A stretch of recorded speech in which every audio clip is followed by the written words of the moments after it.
পুজো মানেই আমার কাছে মনে হয় লাল পেরে সাদা শাড়ি। আর এখানে বাড়িতে মন্দিরে প্রণাম করে আমি বেরিয়ে যাচ্ছি শিবডাঙ্গির উদ্দেশ্যে। আমি যাব শিবডাঙ্গি মন্দিরে শিবের পুজো করতে। আর সঙ্গে রয়েছে আমার বরমশাই, কোলে বাবু, মা আর বোন। বলতে না বলতে আমি পৌঁছে গেলাম শিবডাঙ্গি মন্দিরে। কেননা এটা আমার বাবার বাড়ির খুব কাছাকাছি অবস্থিত, বেশি একটা দূরে নয়। এটা হলো মালদা জেলার শিবডাঙ্গি তিলভান্ডেশ্বর শিব মন্দির।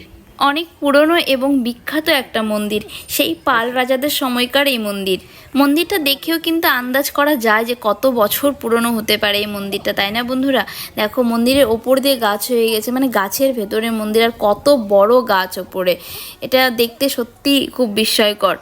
আর মন্দিরের চারিপাশে সবার আগে ঘুরে ধূপকাঠি জ্বালিয়ে নিলাম, কেন মন্দিরের ভেতরে ধূপকাঠি জ্বালানো খুব মুশকিল, কেন ধোয়া ধোয়া হয়ে যায়, তাই বাইরে জ্বালিয়ে এলাম। আর এবারে আমরা পুজো দিব। জানো তো শিবরাত্রির দিন ভীষণ ভিড় হয় বলে আমি পুজো দিতে পারিনি। আমি অন্য এক সোমবারে পুজো দিতে গিয়েছিলাম।